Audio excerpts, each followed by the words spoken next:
من يهده الله فلا مضل له ومن يضلل فلا هادي له ونشهد أن لا إله إلا الله وحده لا شريك له وأشهد أن محمدا عبده ورسوله أرسله بالهدى ودين الحق ليظهره على الدين كله ولو كره المشركون اللهم صل على محمد وعلى آل محمد كما صليت على إبراهيم وعلى آل إبراهيم إنك حميد مجيد اللهم بارك على محمد وعلى آل محمد كما باركت على إبراهيم وعلى آل إبراهيم إنك حميد مجيد أما بعد فإن أصدق الكلام كلام الله وخير الهدي هدي محمد صلى الله عليه وسلم وشر الأمور محدثاتها وكل بدعة ضلالة وكل ضلالة في النار أعوذ بالله من الشيطان الرجيم بسم الله الرحمن الرحيم يا أيها الذين آمنوا اتقوا الله حق تقاته ولا تموتن إلا وأنتم مسلمون സ്നേഹാദരണീയരായ സത്യവിശ്വാസികളെ വിശ്വാസിനികളെ, ജീവിതത്തിൻ്റെ എല്ലാ മേഖലകളിലും റഹ്മാനായ അള്ളാഹുവിൻ്റെ വിധിവിലക്കുകൾ കഴിവിൻ്റെ പരമാവധി സൂക്ഷിച്ച് നല്ല ഭക്തിയോടുകൂടി ജീവിക്കണം എന്ന് എന്നോടെന്ന പോലെ ഓരോരുത്തരോടും ഉണർത്തുകയാണ്, വസിയത്ത് ചെയ്യുകയാണ്. അള്ളാഹു നമ്മെ എല്ലാവരെയും അനുഗ്രഹിക്കുമാറാകട്ടെ. ലോകത്തുള്ള വിശ്വാസികളിൽ ഇത്തവണ ഹജ്ജിന് വേണ്ടി ആഗ്രഹിച്ച ആളുകൾ സ്വന്തം നാടുകളിൽ നിന്ന് പരിശുദ്ധമായ ഹജ്ജ് കർമ്മത്തിനായി പുറപ്പെട്ടു തുടങ്ങി. അതിൻ്റെ ഭാഗമായി നമ്മുടെ നാടുകളിൽ മഹല്ലുകളിലുമൊക്കെ ഹജ്ജ് പഠന ക്ലാസ്സുകളും, പോകുന്ന ആളുകൾ നമ്മളോട് വന്ന് സലാം പറഞ്ഞ് പ്രാർത്ഥിക്കുവാൻ വേണ്ടി നമ്മളോടും നമ്മൾ തിരിച്ചുമൊക്കെ പറയുന്ന സാഹചര്യമൊക്കെ ഉണ്ടായി. ആളുകൾ പോയിക്കൊണ്ടിരിക്കുകയാണ്. അല്ലാഹു സുബ്ഹാനഹു വ തആല അവർക്കെല്ലാം മഖ്ബൂലും മബ്റൂറുമായ ഹജ്ജ് നിർവഹിക്കുവാനുള്ള തൗഫീഖ് നൽകുമാറാകട്ടെ. സഹോദരങ്ങളെ, ഹജ്ജ് കർമ്മത്തിന് വേണ്ടി നമ്മുടെ നാടുകളിൽ നിന്ന്, നമ്മുടെ കുടുംബത്തിൽ നിന്ന് ആളുകൾ പോകുമ്പോൾ ഇസ്ലാമികമായി അള്ളാഹുവും പ്രവാചകനും സല്ലല്ലാഹു അലൈഹി വസല്ലമയും നമ്മൾക്ക് പഠിപ്പിച്ചു തന്ന ഒന്ന് രണ്ട് കാര്യങ്ങളാണ് ഇന്ന് നമ്മൾ സൂചിപ്പിക്കുന്നത്. ഹജ്ജ് എന്ന് കേൾക്കുമ്പോൾ നമ്മുടെ മനസ്സിൽ ഉണ്ടാകുന്ന ചില ചിന്തകളുണ്ട്. അതിൽ ഹജ്ജുമായി ബന്ധപ്പെട്ട് റസൂലുള്ളാഹി സ്വല്ലല്ലാഹു അലൈഹി വസല്ലം പഠിപ്പിച്ച ഒരൊറ്റ ഹദീസ്, എന്താണ് ഹജ്ജ് ചെയ്താൽ ലഭിക്കുക എന്നതിൻ്റെ ഉത്തരാണ്. റസൂലുള്ളാഹി സ്വല്ലല്ലാഹു അലൈഹി വസല്ലം പറഞ്ഞു, അൽ ഹജ്ജുൽ മബ്റൂർ, അള്ളാഹുവിന് പ്രിയപ്പെട്ട ഹജ്ജ്, പുണ്യമാക്കപ്പെട്ട ഹജ്ജ്, ലൈസ ലഹു ജസാഉൻ ഇല്ലൽ ജന്ന, ഹജ്ജിന് സ്വർഗമല്ലാത്ത ഒരു പ്രതിഫലമില്ല. ആ ഹദീസിന്റെ പ്രയോഗം വളരെ മനോഹരമാണ്. നമ്മൾ ചെയ്യുന്ന ഏത് സൽക്കർമ്മങ്ങൾക്കും അള്ളാഹു പറയുന്നത്, പ്രവാചകൻ പഠിപ്പിച്ചത്, അതിന് നിങ്ങൾക്ക് സ്വർഗം ലഭിക്കും, അതിന് നമ്മൾക്ക് പുണ്യം ലഭിക്കും, അതിന് അള്ളാഹുവിൽ നിന്ന് നമ്മൾക്ക് പാപമോചനം ഉണ്ടാകും എന്നൊക്കെയാണ്. പക്ഷെ ഹജ്ജിന്റെ വിഷയത്തിൽ പ്രവാചകൻ പറയുന്ന വാക്ക് ലൈസ ലഹു ജസാഅൻ ഇല്ലൽ ജന്ന, സ്വർഗമല്ലാത്ത ഒന്നും ഹജ്ജുമായി ബന്ധപ്പെട്ട് ആലോചിക്കുകയേ ചെയ്യണ്ട. ഹജ്ജിന് ഒരാൾ അധ്വാനിച്ചവിടെ എത്തിയാൽ അത് അള്ളാഹു സ്വീകരിച്ചാൽ സ്വർഗമല്ലാത്ത ഒന്നും അയാൾക്ക് പടച്ചോൻ കൊടുക്കൂല. അത്രയും കണിശമായി സ്ഥിരപ്പെടുത്തി അല്ലാഹു പറയാണ്, അയാൾക്ക് സ്വർഗം ഉറപ്പാണ്. പ്രവാചകൻ സല്ലല്ലാഹു അലൈഹി വസല്ലം വീണ്ടും പറയാണ്, മൻ മാത ഫീ ത്വരീഖി മക്ക ദാഹിബൻ ഔ റാജിഅ, ഒരാൾ ഹജ്ജിന് വേണ്ടി മക്കത്തേക്ക് പോയി, ഹജ്ജ് നിർവഹിക്കാൻ വേണ്ടി പോകുകയാണ്, നല്ല നിയ്യത്തോടു കൂടി നിർവഹിക്കാൻ വേണ്ടി പോകുകയാണ്. ഇനി നിർവഹിച്ചു കഴിഞ്ഞ് നാട്ടിലേക്ക് വരികയാണ്. രണ്ടുമാകും, ഒന്ന് ഹജ്ജിന് പോയിട്ടുള്ളൂ, ചെയ്തിട്ടില്ല. രണ്ടാമത്തെ ആൾ ചെയ്തിട്ട് നാട്ടിലേക്ക് വരിക, നാട്ടിലേക്ക് എത്തിയിട്ടില്ല. അതിനിടയിൽ അയാൾ മരണപ്പെട്ടു, രോഗം വന്നിട്ട് മരിച്ചു, ആക്സിഡന്റ് പറ്റി മരിച്ചു, അല്ലെങ്കിൽ ശാരീരികമായ അവശത വന്ന് അവിടെ നിന്ന് മരിച്ചു. പോകുന്നതിനിടയിൽ ആക്സിഡന്റ് എന്തെങ്കിലും സംഭവിച്ചു അയാൾ മരണപ്പെട്ടു. ലം യുഅറദ് വലം യുഹാസബ് വഗുഫിറ ലഹു, പരലോകത്ത് അള്ളാഹു അയാളെ വിചാരണക്ക് പോലും എടുക്കില്ല. അയാളുടെ ഗ്രന്ഥം അള്ളാഹു പരിശോധിക്കുക പോലുമില്ല. അയാൾക്ക് അള്ളാഹു ഒരു പാപം പോലും നിലനിർത്തുകയേയില്ല. വിചാരണക്ക് പോലും വിധേയമാക്കാതെ അള്ളാഹു അയാളെ സ്വർഗത്തിൽ പ്രവേശിപ്പിക്കും. ഹജ്ജിന് പുറപ്പെട്ടാൽ മതി. നല്ല നീയത്തോടുകൂടി തൗഹീദോടുകൂടി പുറപ്പെട്ട് നിർവഹിക്കാൻ സാധിച്ചിട്ടില്ലെങ്കിൽ പോലും വിചാരണയില്ലാതെ സ്വർഗത്തിൽ പ്രവേശിക്കുന്നവരാണ് ഹജ്ജിന് പോകുന്നവരും ഹജ്ജ് കഴിഞ്ഞ് തിരിച്ചു വരുന്നവരും. സഹോദരങ്ങളെ, പ്രവാചകൻ സല്ലല്ലാഹു അലൈഹി വസല്ലം പറഞ്ഞ ഒറ്റ ഹദീസ് കൂടി പറയാൻ. പ്രവാചകൻ പറഞ്ഞു, വിശ്വാസികളായ നമ്മൾക്ക് അറിയുന്നതിന് വേണ്ടി പറയാൻ. മഹാനായ അംർ ഇബ്നുൽ ആസ് റളിയല്ലാഹു അൻഹു അദ്ദേഹത്തിനോട് ഇസ്ലാമിനെ കുറിച്ച് പ്രവാചകൻ നിങ്ങൾക്ക് പറഞ്ഞു തന്ന 1-2 വാക്യങ്ങൾ പറഞ്ഞു തരൂ എന്ന് പറഞ്ഞപ്പോൾ അദ്ദേഹം പറഞ്ഞൊരു വാചകം, ഇന്നൽ ഇസ്ലാം യഹ്ദും മാ കാന ഖബ്ലഹു. ഒരാൾ ഇസ്ലാമിലേക്ക് പ്രവേശിച്ചു എങ്കിൽ ഇസ്ലാമിന്റെ മുമ്പുള്ള അയാൾ ചെയ്ത എല്ലാ പാപങ്ങളും പടച്ച തമ്പുരാൻ അയാൾക്ക് പുറത്തു കൊടുക്കും. നമ്മൾക്കറിയുന്ന കാര്യമാണ്. വഅന്നൽ ഹിജ്റത തഹ്ദും മാ കാന ഖബ്ലഹാ. ഒരാൾ ഹിജറ പോയി അള്ളാന്റെ മാർഗത്തിൽ, ഹിജറയുടെ മുമ്പ് അയാൾ ചെയ്തിട്ടുള്ള എല്ലാം പടച്ചോൻ പുറത്തു തരും. 3-ാമത്തെ വാക്ക് റസൂലുള്ളാഹി ഞങ്ങളെ പഠിപ്പിച്ചത് വഅന്നൽ ഹജ്ജ യഹ്ദും മാ കാന ഖബ്ല. ഒരാൾ ഹജ്ജിന് പോയി കഴിഞ്ഞ് ഹജ്ജ് അള്ളാഹു സ്വീകരിക്കുന്നതോടുകൂടി അയാളെ അള്ളാഹു പുതിയ മനുഷ്യനായിട്ടാണ് പരിഗണിക്കുക. നമ്മൾ ഫോൺ വാങ്ങുന്നു, ഫോൺ 1 വർഷം ഉപയോഗിക്കുന്നു, പിന്നീട് നമ്മൾ കംപ്ലീറ്റായി അത് റീബൂട്ട് ചെയ്യുന്നു. അതിലെ മുഴുവൻ കാര്യങ്ങളും രണ്ടാമത് മുഴുവനായി കഴുകിക്കളഞ്ഞൊരു പുതിയ ഫോൺ എടുക്കുന്ന പോലെ ഹജ്ജിന് പോയി വരുന്ന ഒരാളെ അള്ളാഹു പരിഗണിക്കുക പുതിയ ഒരു മനുഷ്യനായിട്ടാണ്. അയാളിൽ പിന്നീട് വരുന്ന അബദ്ധങ്ങളെ 1-ാമത്തെ തെറ്റായിട്ടാണ് അള്ളാഹ് പരിഗണിക്കുക. അല്ലാതെ ഇത്രയും കാലം ചെയ്തത് അള്ളാഹു അതോടുകൂടി അയാളെ പുതിയൊരു മനുഷ്യനാക്കുന്നതോടുകൂടി അള്ളാഹു കഴുകിക്കളയും. സഹോദരങ്ങളെ, ബാക്കി ഏത് അമലുകൾ ചെയ്യുന്നതിനെ ഹജ്ജുമായി തുലനപ്പെടുത്തുമ്പോ പ്രവാചകൻ സല്ലല്ലാഹു അലൈഹി വസല്ലം പറഞ്ഞ വാചകം കമാ ബൈന മത്ലഇ ശംസി ഇലാ മഗ്രിബിഹാ. ബാക്കി ഏത് കർമ്മവും ഹജ്ജും തമ്മിലുള്ള വ്യത്യാസം, ഉദയവും അസ്തമയവും തമ്മിൽ എത്ര വ്യത്യാസമുണ്ടോ അത്രമാത്രം വ്യത്യാസമുണ്ട് ബാക്കി ഏത് കർമ്മവും ഹജ്ജും. സഹോദരങ്ങളെ, അള്ളാഹു നമ്മൾക്ക് ഹജ്ജ് ചെയ്യുവാനും അതുവഴി സ്വർഗം ലഭിക്കുവാനും അതുവഴി അള്ളാഹുവിന്റെ പ്രീതി ലഭിക്കുവാനും കഴിയുന്ന വിശ്വാസികൾ നമ്മൾ ഉൾപ്പെടുത്തുമാറാകട്ടെ.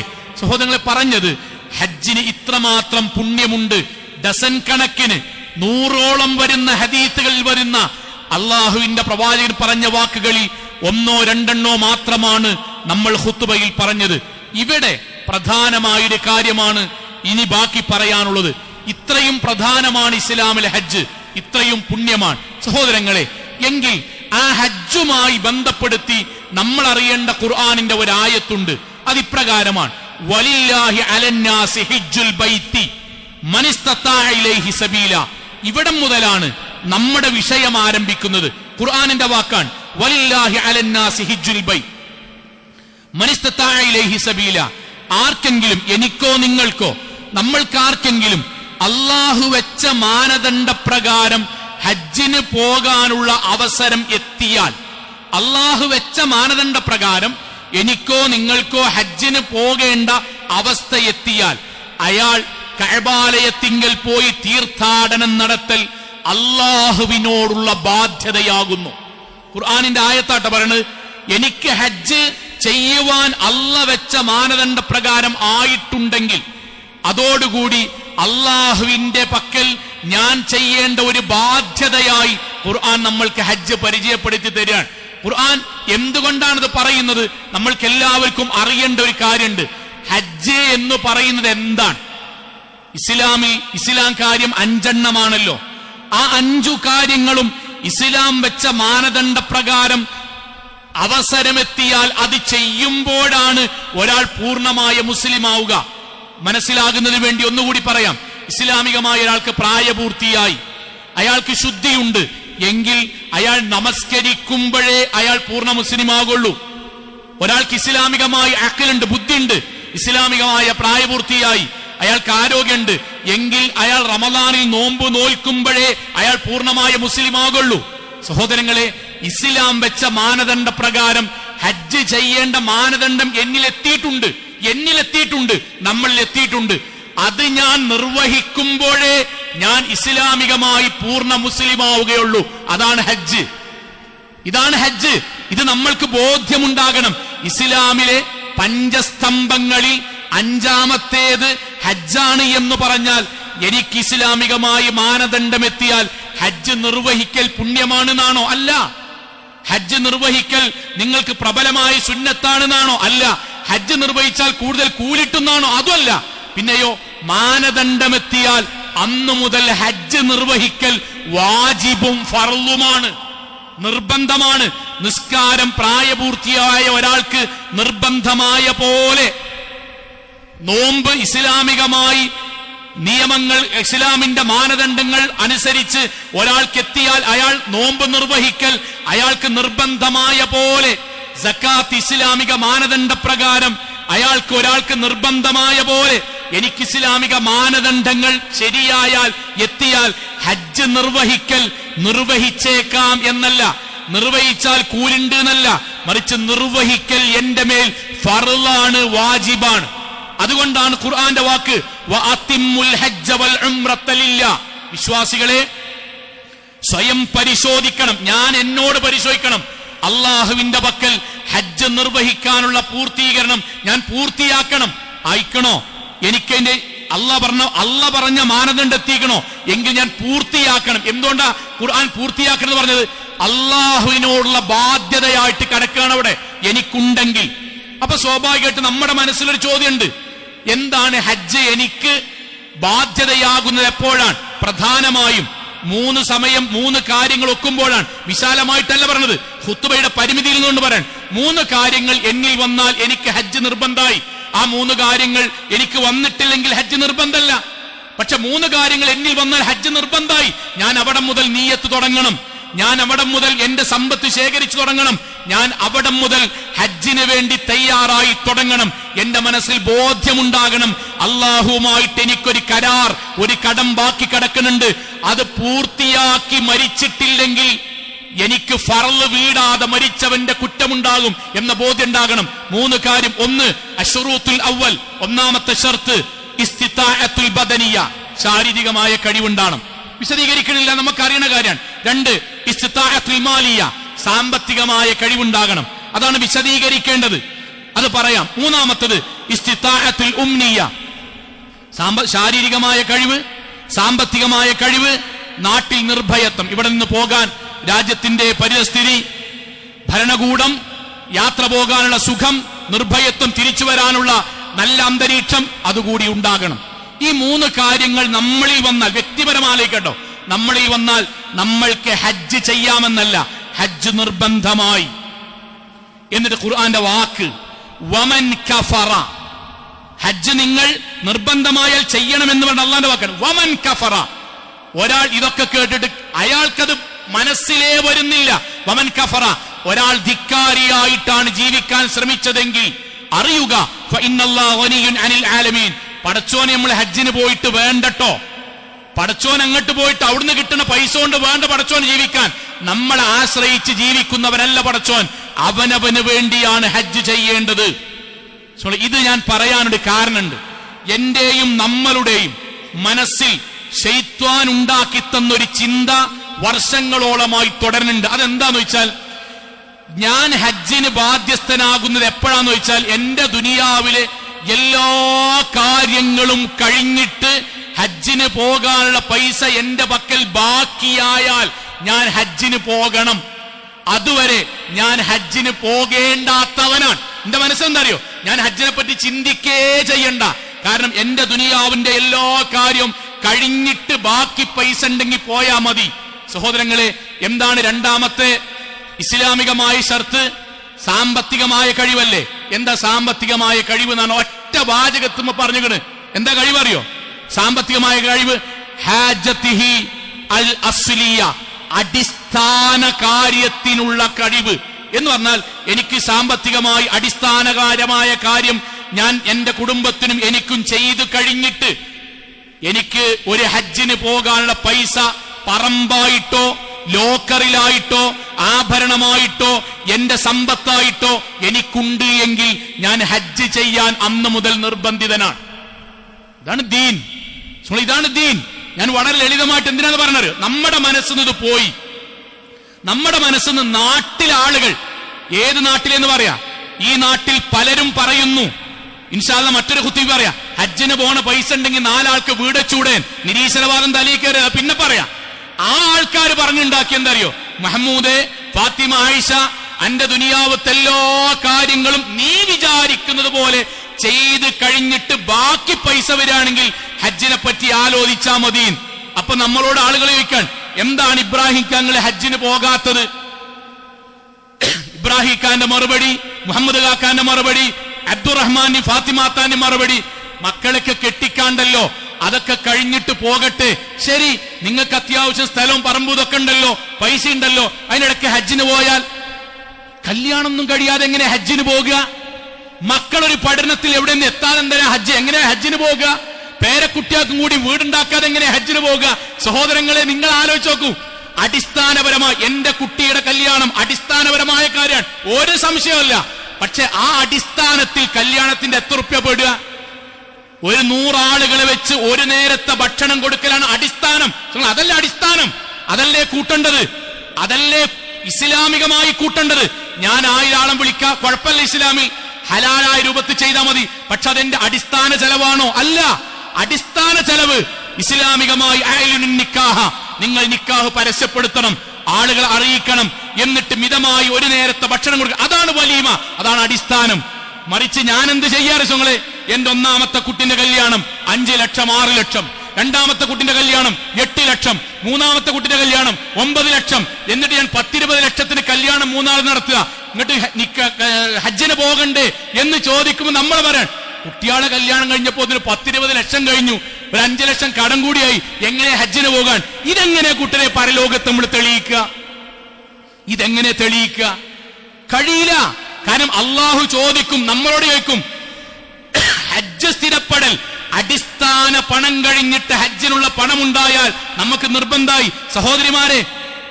സഹോദരിമാരെ, സാധാരണഗതിയിൽ നിങ്ങൾ റമദാൻ സക്കാത്തുമായി ബന്ധപ്പെട്ട് ചോദിക്കലുണ്ടല്ലോ, 50 പവൻ എത്രയാണ് സക്കാത്ത്? 70 പവൻ എന്താണ് സക്കാത്ത്? ബാപ്പ കല്യാണം കഴിക്കുന്ന സമയത്ത് എനിക്ക് 60 പവൻ തന്നാൽ ശരി. ഉമ്മമാരോട്, ഇവിടെ ഇരിക്കുന്ന ഉമ്മമാരുടെ ഉമ്മാരെ, നമ്മുടെ ലോക്കറിലും ദേഹത്തുമുള്ള നമ്മുടെ സമ്പത്ത് നമ്മളൊന്ന് കണക്കൂട്ടി വെക്കുക. വേണ്ട 50 പവൻ ഉണ്ട് എന്ന് വെക്കുക, 25 വേണ്ട 20 ലക്ഷം, 7 ലക്ഷം മതി ഏറ്റവും കൂടിയിട്ട് ഹജ്ജിന് പോകാൻ. 7 ലക്ഷത്തിന്റെ മുകളിൽ പൈസ ഉണ്ട്. എന്തേ നമ്മൾ ഹജ്ജിനെ പറ്റി ചിന്തിക്കാത്തത്? അതിന് കാരണം തൗഹീദുള്ള മുസ്ലിമായൊരു സഹോദര മനസ്സിൽ ശൈത്താണ്ടാക്കിയതാണ്. എന്താ അറിയോ? 3 കുട്ടികളെ കെട്ടിക്കാനില്ലേ? ശരി, ആ കുട്ടിയെ, എന്റെ പെൺകുട്ടിയെ കെട്ടിക്കുന്നതിന് ഇസ്ലാമികമായി ആഭരണത്തിന് ഞാൻ പണം ചെലവഴിക്കുന്നില്ലേ? അത് നാട്ടിലെ ഉറഫാൻ, ചെലവഴിക്കാം, ഒരു സംശയമല്ല. എന്റെ കല്യാണത്തിന് സമയത്ത് എന്റെ മകൾക്ക് ഞാൻ അല്പമൊക്കെ സ്വർണം ധരിപ്പിക്കുക എന്നത് ഉറഫാൻ, നാട്ടുമര്യാദയാണ്, ഇസ്ലാമികമായി ജായിസാൻ. എന്നാൽ ഫർളാണോ? അല്ല. എന്റെ മകളെ ഇസ്ലാമികമായി നിക്കാഹ് ശരിയാകാൻ അവളെ ആഭരണം ധരിപ്പിക്കണമെന്നുണ്ടോ? ഇല്ല. ഞാൻ അവൾക്ക് ആഭരണം ധരിപ്പിക്കുക എന്നത് ഇസ്ലാമികമായി ജായിസാണ്. എന്നാൽ ഉമ്മമാരെ, 20 ലക്ഷം രൂപ നിങ്ങളുടെ കയ്യിലുണ്ടെങ്കിൽ 7 ലക്ഷത്തിന് നിങ്ങൾ പോകേണ്ട ഹജ്ജ് നിങ്ങൾക്ക് ഫറളാണ്. ഫറളിന് വേണ്ടി ഇസ്ലാമികമായ ഫറൾ ഒഴിവാക്കിയിട്ട് ജായിസ് എടുത്ത് ഈ നാട്ടിൽ ഞങ്ങൾക്ക് ഹജ്ജില്ല എന്ന് പറയുന്നത് ഖബറിൽ തെളിയിക്കേണ്ടി വരും, പരലോകത്തും തെളിയിക്കേണ്ടി വരും. ഇതിങ്ങനെ പറയുന്നത് കുറ്റപ്പെടുത്തിയുള്ള സുഹൃത്തുക്കളെ, ഞാനടക്കം എന്റെ കുടുംബത്തെ ഓർത്തിട്ടാ പറയണത്. ചിന്താഗതിയിലാണ് മാറ്റം. സഹാബാക്കൾക്ക് പൈസ ഉണ്ടായിട്ടല്ല, ചിന്താഗതിയിൽ മാറ്റമുണ്ടായി. ആ ചിന്താഗതിയാണ് വെള്ളിയാഴ്ച ഖുതുബ കൊണ്ടും ഖുർആൻ ഓതുന്നതുകൊണ്ടും നമ്മൾക്കുണ്ടാകേണ്ടത്. ചിന്താഗതിയിലാണ് മാറ്റം. എന്റെ കയ്യിൽ എപ്പോഴാണ് ഹജ്ജ് നിർബന്ധാകുക? എല്ലാ വീട് പണിയും കഴിഞ്ഞ്, കല്യാണം കഴിഞ്ഞ്, പേരക്കുട്ടിക്ക് വീടുണ്ടാക്കി കഴിഞ്ഞ് അവസാനം ഞാൻ മരിക്കാൻ കിടക്കുമ്പോൾ എന്റെ കയ്യിൽ 25 ലക്ഷം ബാലൻസ് ഉണ്ടെങ്കിൽ അപ്പൊ ഞാൻ ഹജ്ജിന് പോകാ എന്ന് ഏത് അറബി കിതാബ് എന്നാണ്, ഏത് പ്രവാചകന്റെ ഹദീസ് എന്നാണ്, ഏത് സഹാബാക്കളുടെ ഖൗലിൽ നിന്നാണ്, ഏത് ആസാറിൽ നിന്നാണ് നമ്മൾ കിട്ടിയത്? കിട്ടിയിട്ടില്ല. അങ്ങാടി എന്ന് പറഞ്ഞുണ്ടാക്കിയതാണ്. അങ്ങാടി. സഹോദരങ്ങൾ, ഇസ്ലാമികമായ നിയമം എന്താ അറിയും? ഇസ്ലാമികമായ നിയമം പ്രവാചകൻ സല്ലല്ലാഹു അലൈഹി വസല്ലം പഠിപ്പിച്ച സഹാബാക്കളെ അവരുടെ ജീവിതത്തിൽ കാണിച്ച കണിശത, അവരുടെ ജീവിതത്തിൽ കാണിച്ച ഉമർ ഇബ്നു ഖത്താബ് റളിയല്ലാഹു അൻഹു ഭരണാധികാരിയായിരുന്ന സമയത്ത് അദ്ദേഹം പറഞ്ഞൊരു വാക്കുണ്ട്, മല്ലം യംനഉഹു മിനൽ ഹജ്ജി ഹാജത്തുൻ ളാഹിറ. ഒരാളെ ഹജ്ജിന് നിർവഹിക്കാൻ അള്ളാഹു അയാൾക്ക് തൗഫീക്ക് നൽകിയിട്ടുണ്ട്. പക്ഷെ അദ്ദേഹം എന്ത് ചെയ്തില്ല? പ്രത്യക്ഷമായി അദ്ദേഹത്തിന് കഴിയും, പക്ഷെ അദ്ദേഹം ചെയ്തില്ല. ഔ സുൽത്താനൻ ജാഇർ, അയാൾക്ക് പ്രത്യക്ഷമായ പ്രയാസങ്ങളില്ല, ഭരണാധികാരികളെ കൊണ്ടുള്ള ബുദ്ധിമുട്ടില്ല. ഔ മറദുൻ ഹാബിസ്, പോകാതിരിക്കാൻ മാത്രം അയാൾക്ക് അസുഖവുമില്ല, അയാൾ ഹജ്ജ് ഇങ്ങോട്ടും ചെയ്തില്ല. സഹാബാക്കളെ വാക്കട്ടോ, ഫമാത്ത, എന്നിട്ട് അയാൾ മരിച്ചു. നമ്മളെ പറ്റി ആരെ പറ്റി ആലോചിക്കണ്ട. എനിക്ക് പറമ്പുണ്ട്, ലോക്കറിൽ പൈസയുണ്ട്, ഹജ്ജിന് പോകാനുള്ള എത്ര ഉറുപ്പ്യ നമുക്കറിയാം, അതിന്റെ കയ്യിലുണ്ട്, ബാക്കിയുള്ള എനിക്ക് പൂർത്തിയാക്കാനുള്ള പൈസ ഉണ്ട്, ഇങ്ങോട്ട് ഞാൻ ചെയ്തില്ല. ഫമാത്ത, ആക്സിഡന്റ് പറ്റി ഞാൻ മരിച്ചു, അറ്റാക്ക് വന്ന് ഞാൻ മരിച്ചു, രോഗം വന്ന് ആശുപത്രി കൊണ്ടുപോയി, എനിക്ക് ക്യാൻസറാന്ന് പറഞ്ഞു, പിന്നെ ഇങ്ങോട്ട് പോകുന്നില്ല, നിർവഹിക്കാൻ കഴിഞ്ഞ ഞാൻ മരിച്ചു. സഹാബാക്കളുടെ വാക്കെന്തറിയോ? ഫൽയമുത് ഇൻഷാ അല്ലാഹ് യഹൂദിയൻ ഔ നസ്റാനിയൻ. നബിന്റെ വാക്ക് പ്രകാരം അയാൾ ജൂതനോ നസ്റാനിയോ ആയിട്ടായിരിക്കും മരിക്കുക. ആ പേടിയോണ്ടാണ് ഞങ്ങൾ ജീവിക്കുന്നത്. ഈ ബോധം, ഈ ബോധം, ഈ പറഞ്ഞ ബോധം ഉണ്ടല്ലോ, ആ ബോധം നമ്മുടെ വീട്ടിലെ എത്ര ആളുകൾക്ക് ഞാനടക്കണ്ട്. പടച്ചോൻ, എനിക്ക് കഴിവുണ്ടായിട്ട് ഞാൻ ചെയ്തിട്ടില്ലെങ്കിൽ മുസ്ലിം അല്ലാതെ ഒരു വേള ഞാൻ മരിക്കേണ്ടിരുന്നുള്ള പേടി, ആധി, അതുണ്ടാകണ്ടേ സോങ്ങളെ? അതല്ലേ കാഴ്ചപ്പാടുള്ള മാറ്റം? അതല്ലേ നമുക്ക് ഹുത്തുബോണ്ട് കിട്ടേണ്ടത്?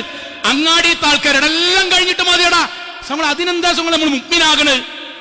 അതിനെന്തിനാ മുഅ്മിനാണ്? അതേ ആൾക്കാരെ പറയണത് നബി ഒറ്റവട്ടല്ലേ ഹജ്ജിന് പോയിട്ടുള്ളൂ. അല്ല, തെറ്റാണത്. നബിക്ക് ഒരു തവണ ഹജ്ജിന് അവസരം ഉണ്ടായിട്ടുള്ളൂ, അതാ ശരി. റസൂൽ സല്ലല്ലാഹു അലൈഹി വസല്ലം ഒരു തവണ ഹജ്ജ് ചെയ്യാൻ അവസരം ഉണ്ടായിട്ടുള്ളൂ. അബൂബക്കർ സിദ്ദീഖ് റളിയല്ലാഹു അൻഹു എത്രയോ വർഷം ഹജ്ജ് ചെയ്തു. എന്തിനാ പറഞ്ഞ റസൂലേ? നമ്മുടെ നാട്ടിലുണ്ട് തിരുപ്പ്, ആ പൈസ കൊണ്ട് നിങ്ങൾ ചെയ്തൂടെ? ആയിരക്കണക്കിന് വീട് വെച്ച് കൊടുത്ത ആളുകളോട് പറയാൻ ഈ പൈസയും കൂടി അങ്ങനെ ചെയ്തൂടെ? ഇൻഷാ അല്ലാഹ് മറ്റൊരു സമയത്ത് പറയാം. സഹോദരങ്ങളെ, നമ്മുടെ മനസ്സിൽ ഉണ്ടാകേണ്ട തീരുമാനതാണ്. പലരും, ഞാൻ ആക്ഷേപിച്ചുകൊണ്ടേ അല്ല പറഞ്ഞത്, എന്തേ ഹജ്ജിന് പോകാത്ത? പൈസ ഉണ്ടല്ലോ. അപ്പോ കട നടത്തിയിരിക്കണ കടണ്ട് മൗലവി 10-15 കൊല്ലായില്ലേ, ഒരു മാസം ഇവിടുന്ന് വിട്ടുന്ന കട പിടുത്തം വിടും. ഹജ്ജിന് പോകാതൊക്കെ ഉള്ള കാരണമാണ്. ഒരു മാസം എളാപ്പാന്റെ കുട്ടിയുണ്ട്, മൂത്താപ്പാന്റെ കുട്ടിയുണ്ട്, ഇന്റെ ചെറിയ മകനുണ്ട്. പക്ഷെ ഓരെ ഏൽപ്പിച്ചു പോകാൻ എനിക്ക് ധൈര്യമില്ല.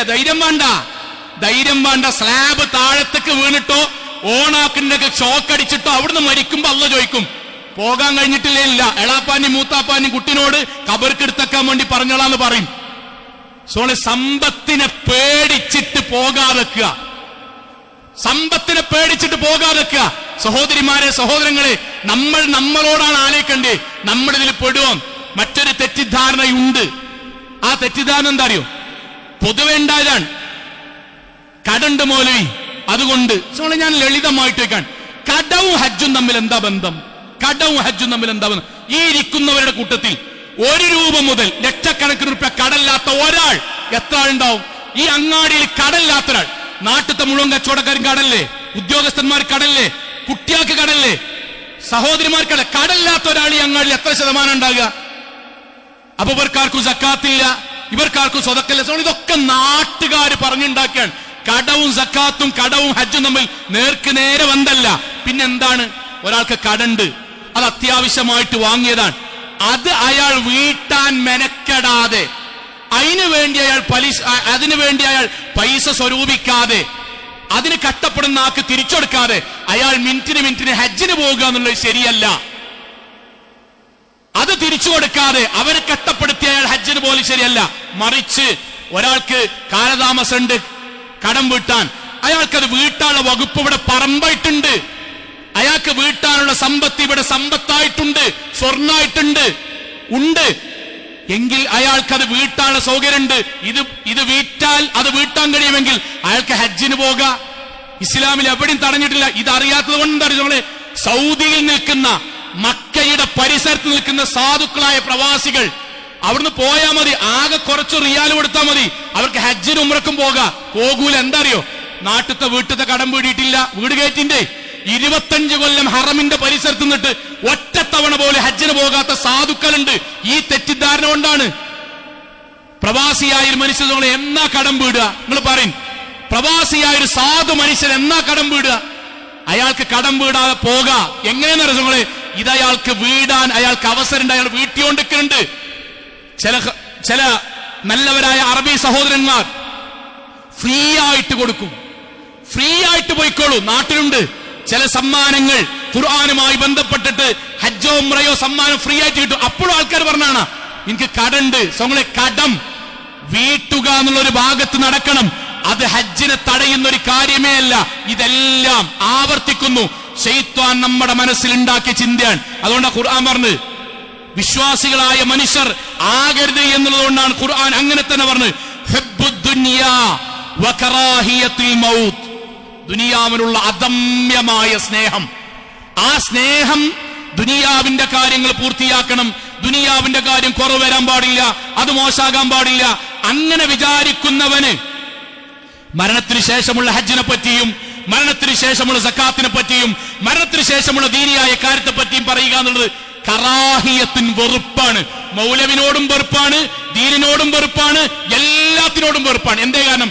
ദുനിയാവ് നഷ്ടപ്പെടാൻ പാടില്ല, അതല്ല ദീൻ. ദുനിയാവ് ശരിയാകണം. പക്ഷെ അടിസ്ഥാന ചിലവ് നമ്മുടേത് കഴിഞ്ഞ് ബാക്കിയുള്ള പണം കൊണ്ട് ഹജ്ജിന് നമ്മൾക്കുണ്ടെങ്കിൽ ഹജ്ജ് നമ്മൾക്ക് ബാധ്യതയായി വരികയാണ്. ഇത് നമ്മൾ മറന്നു പോകരുത്. ഞാൻ സഹോദരിമാരോട് വീണ്ടും വീണ്ടും പറയാൻ, നമ്മൾ നമ്മുടെ കയ്യിലുള്ള ആഭരണം നോക്കുക. എനിക്ക് ഹജ്ജ് നിർബന്ധമുണ്ടോ എന്ന് സ്വയം പരിശോധിക്കുക. സഹോദരങ്ങളെ, സഹാബാക്കളായ എത്രയോ ആളുകൾ അവിടെ ഖലീഫമാരാകുമ്പോൾ അവർ ചെയ്ത വാചകമുണ്ട്.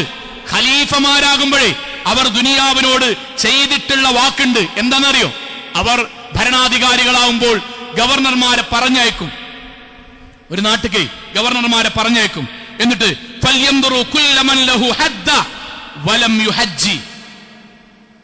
കഴിവുണ്ടായിട്ടും ഹജ്ജിന് പോകാത്തവരെ പേരെഴുതി കൊണ്ടുവരും. ഖലീഫമാർ, ഇസ്ലാമിന്റെ ഖലീഫമാർ അവരുടെ മേൽ ജിസിയ നടപ്പിലാക്കും. എന്നിട്ട് ഖലീഫമാർ പറയുന്ന വാക്കുണ്ട്, മാഹും ബി മുസ്ലിമീൻ, നിങ്ങൾ എന്ത് മുസ്ലിമാടാ? അമുസ്ലിം സഹോദരങ്ങൾക്ക് ഇസ്ലാമിക രാജ്യത്ത് താമസിക്കുമ്പോൾ അവരുടെ മേൽ നടപ്പിലാക്കുന്ന ജിസിയകൾ ഹജ്ജിന് കഴിവുണ്ടായിട്ടും പോകാത്തവരുടെ മേൽ ഇസ്ലാമിക ഭരണാധികാരികൾ നടപ്പിലാക്കിയിരുന്നു. എന്തിനാ പറയണ വെച്ചാൽ നമുക്കൊരു ബോധ്യം ഉണ്ടാകണം. നമ്മൾക്ക് ഒരു കാര്യം കൂടി ആ കൂട്ടത്തിൽ പറയണം, പടച്ചോന്റെ മുന്നിൽ നമ്മൾ വളവന്മാരാക്കരുത്, ആകും ചെയ്യരുത്. പടച്ചോൻ നമ്മളെക്കാളും ഹൃദയമറിയുന്ന ആളാണ്. ഹജ്ജ് നിർബന്ധമുള്ള ഒരാൾ 4 വട്ടം ഉംറക്ക് പോയാണ്ട് വന്നാൽ ഹജ്ജ് ആവൂല. ഹജ്ജ് ഫർളാണ്, ഉംറ സുന്നത്താണ്. ഹജ്ജ് ഫർളാണ്. എനിക്ക് ഹജ്ജ് ഉണ്ട്, ഞാൻ 4 വട്ടം ഉംറക്ക് പോയി, 2-3 ദിവസം കൊണ്ട് പോയി വന്ന ഗ്രൂപ്പ് പോയി തിരിച്ചെന്നാണ്ട് ഞാൻ ഭയങ്കര സംഭവം അല്ല.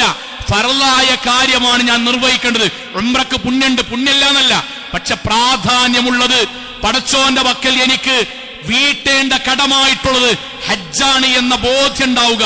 സഹോദരങ്ങളെ, പറഞ്ഞത് ഇത്രമാത്രമാണ്. നമ്മൾക്കുണ്ടോ എന്ന് നമ്മൾ പരിശോധിക്കുക. ഇത് കുറ്റപ്പെടുത്താനേ അല്ല. അടുത്ത തവണ നമ്മൾക്ക് പോകാൻ ആഗ്രഹിക്കണം.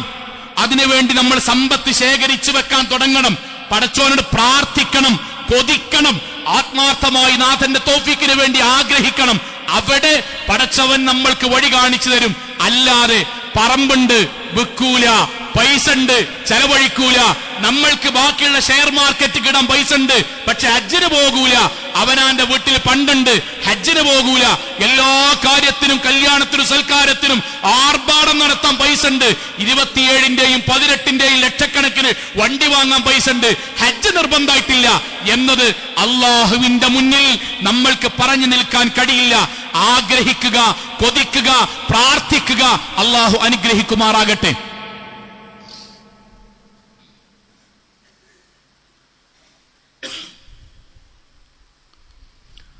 അൽഹംദുലില്ലാഹ് വസ്സലാത്തു വസ്സലാമു അലാ റസൂലില്ലാഹി വഅലാ ആലിഹി വസഹ്ബിഹി അജ്മഈൻ. അമ്മാ ബഅദ് തഖുല്ലാഹി ഇബാദല്ലാഹ്.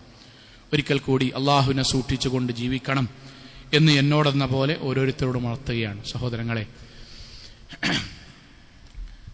ആഗ്രഹമുണ്ടാകാനാണ് കേട്ടോ പറഞ്ഞത്. ആഗ്രഹമുണ്ടാകാൻ, ഒരിക്കലും കുറ്റപ്പെടുത്തിയിട്ടല്ല. ചിന്താഗതിയും മാറണം. നമ്മളെ വീട്ടിൽ ഞാനും എൻ്റെ ഭാര്യയും ഇങ്ങനെ ഇരുന്നിട്ട് ആലോചിക്കണം, എൻ്റെ PF പൈസ അത് ഹജ്ജിന് നിർബന്ധമാകോ അല്ലേ എന്ന് ഞാൻ ആലോചിക്കണമെങ്കിൽ ഈ ആയത്തും ഹദീസും നമുക്കൊരാൾ പറഞ്ഞു തരണം. അത് നമ്മൾ ഒന്നിച്ച് ചർച്ച ചെയ്യാണ്. എൻ്റെ ഈ പറമ്പിൻ്റെ അങ്ങാടിയിലിൻ്റെ താവഴിയായിട്ട് കിട്ടിയുള്ള ഈ സ്ഥലത്തിന് ഞാൻ വില ഇങ്ങനെ ഇട്ടാൽ ഹജ്ജിന് പോകാനുള്ള പൈസ ആവൂലേ? അപ്പം എനിക്ക് നിർബന്ധമായില്ലേ? ബാക്കിയൊക്കെ വിടും. ഞാൻ സ്വന്തം ഇരുന്നിട്ട് ആലോചിച്ച് എനിക്ക് മനസ്സിലാവും, ഞാനാണ് മാറേണ്ടത്, എൻ്റെ ചിന്താഗതിയാണ് മാറേണ്ടത്.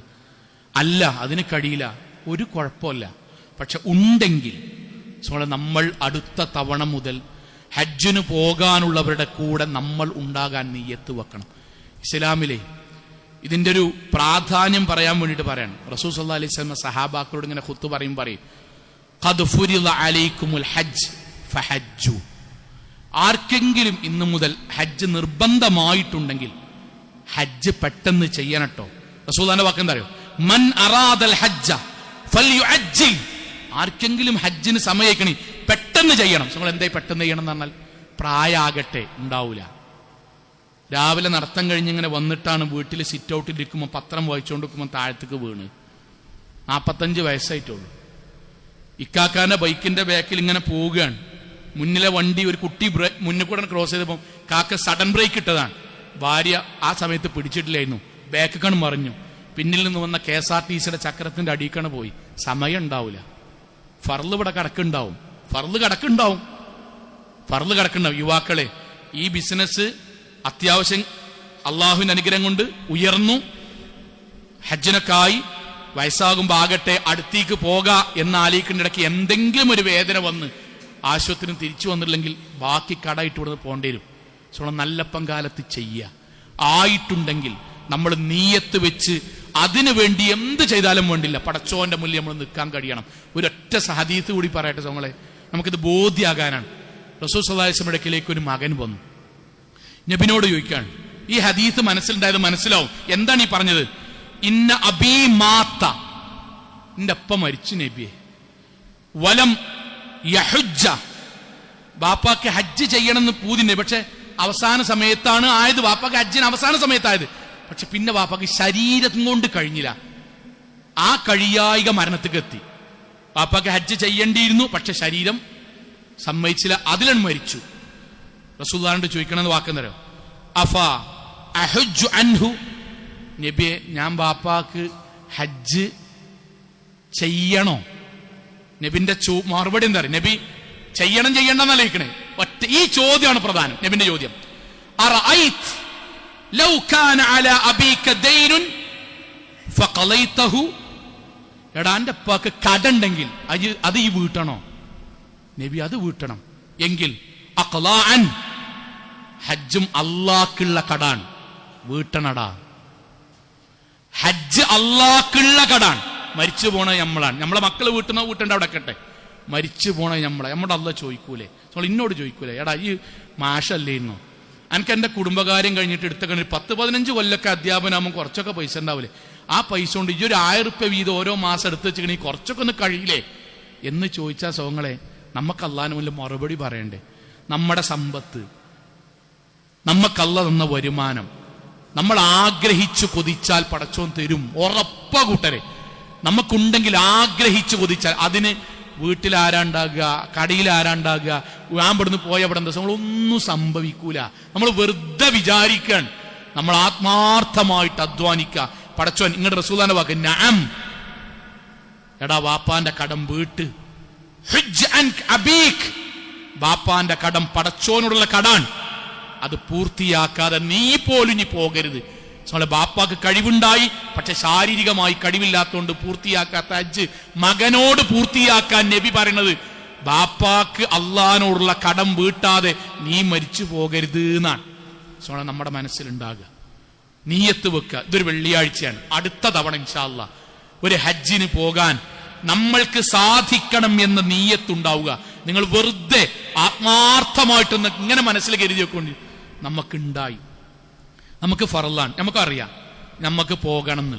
നമ്മളൊരു വർഷങ്ങൾ ഇങ്ങനെ നീട്ടി, അതിൻ്റെ ഇടക്ക് എന്തെങ്കിലും നമുക്ക് സംഭവിച്ചു, ആശുപത്രിയിൽ നിന്ന് അനങ്ങാൻ കഴിഞ്ഞില്ല, നമ്മളെ മനസ്സിങ്ങനെ ബേജാറാകും. പടച്ചോനെ, ഞാൻ ഈ ആശുപത്രിയിൽ നിന്നെങ്ങാനും പോയാൽ, പടച്ചോന്റെ മുന്നിക്കാണല്ലോ പോകുന്നത്, അങ്ങാടിക്കാരും നാട്ടാരും മുന്നിക്കല്ലല്ലോ. ആ പടച്ചോൻ ചോദിക്കൂലേ? എടാ, അത് കൊതിച്ച കുറെ മനുഷ്യന്മാരില്ലേ ഈ നാട്ടിൽ? നമ്മളെ കൊതിച്ച കുറെ മനുഷ്യന്മാരില്ലേ? പൈസ അല്ലാതെ പടച്ചോനെ എങ്ങനെയെങ്കിലും അവിടെയൊന്ന് എത്താനും ഹജ്ജ് ചെയ്യാനും തൗഫീഖ് നൽകണമെന്ന് ആത്മാർത്ഥമായി കയ്യിൽ ചികിത്സിച്ച് പൈസ പറ്റിയവർ പ്രാർത്ഥിക്കുന്നുണ്ട് കൂട്ടരെ. പൈസ പറ്റിയവർ, കാലില്ലാത്തവർ, കണ്ണില്ലാത്തവർ പ്രാർത്ഥിക്കുന്നുണ്ട്. എങ്ങനെയെങ്കിലും പടച്ചോൻ റിസ്ക് നൽകി ഹറമിലേക്കൊന്ന് പോകാൻ, കഅബാലയത്തിലേക്കൊന്ന് പോകാൻ പ്രാർത്ഥിക്കേണ്ടവർ. നമുക്കത് തന്നിട്ട് നമ്മൾ പടച്ചോണ്ട് ധിക്കാരം കാണിക്കരുത്. നമ്മൾ തീരുമാനിക്കുക, നമ്മൾക്ക് പൂർണ്ണമായും പടച്ചോൻ പറഞ്ഞ ഇസ്ലാമിന്റെ പൂർണ്ണത നമ്മൾക്ക് അള്ളാഹു നൽകണമെങ്കിൽ പടച്ചോൻ നമ്മൾക്ക് നൽകിയ ഈ അനുഗ്രഹത്തിന് തിരിച്ച് നമ്മൾ നന്ദി കാണിക്കണം. അള്ളാഹു അനുഗ്രഹിക്കുമാറാകട്ടെ. നമ്മുടെ ജീവിതത്തിൽ വന്നുപോയ ചെറുതും വലുതുമായ മുഴുവൻ തെറ്റുകുറ്റങ്ങളും റഹ്മാനായ നാഥ നീ ഞങ്ങൾക്ക് വിട്ടുപുറത്ത് മാപ്പാക്കി തരണമേ റഹ്മാനെ. അള്ളാഹുവേ, നിനക്ക് ഏറ്റവും പ്രിയപ്പെട്ട അള്ളാഹുവേ, സ്വർഗം സമ്മാനമായി നൽകുന്ന ഹജ്ജ് ഞങ്ങളുടെ ജീവിതത്തിൽ നിർവഹിക്കുവാനും അതുവഴി അള്ളാഹുവേ നിനക്ക് ഏറ്റവും പ്രിയങ്കരനായി സ്വർഗലോകത്തേക്ക് എത്തുവാനും നീ ഞങ്ങൾക്ക് തൗഫീഖ് നൽകണമേ റഹ്മാനെ. അള്ളാഹുവേ, ഞങ്ങളുടെ നാട്ടിൽ നിന്ന് ഹജ്ജിന് പോയ മുഴുവൻ ആളുകൾക്കും നാഥ ഏറ്റവും നല്ല രൂപത്തിൽ ഹജ്ജ് നിർവഹിക്കുവാനുള്ള തൗഫീഖ് നാഥ നീ അവർക്ക് പ്രദാനം ചെയ്യണമേ റഹ്മാനെ. അള്ളാഹുവേ, ഞങ്ങളിൽ നിന്ന് വന്നു പോയിട്ടുള്ള ചെറുതും വലുതും രഹസ്യവും പരസ്യവുമായ എല്ലാ തെറ്റുകുറ്റങ്ങളും റഹ്മാനായ നാഥ നീ ഞങ്ങൾക്ക് വിട്ടുപുറത്ത് മാപ്പാക്കി തരണമേ റഹ്മാനെ. അള്ളാഹുവേ, കത്തിയാൾ നരകത്തിൽ നിന്നും കഠിനമായ ശിക്ഷയിൽ നിന്നും അതിശക്തമായ പരലോകത്തിലെ വിചാരണയിൽ നിന്നും നാഥ നീ ഞങ്ങളെല്ലാവരെയും കാത്തുരക്ഷിക്കണമേ റഹ്മാനെ. അള്ളാഹുവേ, ഞങ്ങളുടെ കൂട്ടത്തിൽ ഒരുപാട് ആളുകൾ ആശുപത്രികളിൽ, ICUകളിൽ നാഥ കിടക്കുന്നുണ്ട്. അങ്ങേയറ്റം പ്രയാസപ്പെടുന്ന ആളുകളുണ്ട് നാഥ. എല്ലാവർക്കും നീ രോഗശമനം നൽകി അനുഗ്രഹിക്കണമേ റഹ്മാനെ. അള്ളാഹുവേ, ഞങ്ങളുടെ വരുമാനങ്ങളിൽ നീ ബർക്കത്ത് ചൊരിയണമേ റഹ്മാനെ. അള്ളാഹുവേ, ഞങ്ങളുടെ കടങ്ങൾ പെട്ടെന്ന് വീട്ടാനുള്ള തൗഫീഖ് നൽകണമേ റഹ്മാനെ. അള്ളാഹുവേ, ഞങ്ങളുടെ മക്കളിലും കുടുംബത്തിലും നീ കൺകുളിർമ പ്രദാനം ചെയ്യണമേ റഹ്മാനെ. അള്ളാഹുവേ, ലോകത്തെവിടെ വെച്ച് എങ്ങനെ മരണപ്പെടേണ്ടി വന്നാലും ഷിർക്കില്ലാതെ, ബിദ്അത്തില്ലാതെ, ഖുറാഫാത്തില്ലാതെ ധീരമുവഹിദുകളായി ജീവിച്ച് മരണപ്പെട്ടു പോകാൻ നാഥാ നീ ഞങ്ങളെ എല്ലാവരെയും അനുഗ്രഹിക്കണമേ റഹ്മാനെ. اللهم اغفر للمؤمنات والمسلمين والمسلمات الأحياء منهم والأموات إنك مجيب الدعوات يا قاضي الحاجات. اللهم أجرنا من النار، اللهم أجرنا من النار، اللهم أجرنا من النار. ربنا آتنا في الدنيا حسنة وفي الآخرة حسنة وقنا عذاب النار. آمين آمين آمين برحمتك يا أرحم الراحمين.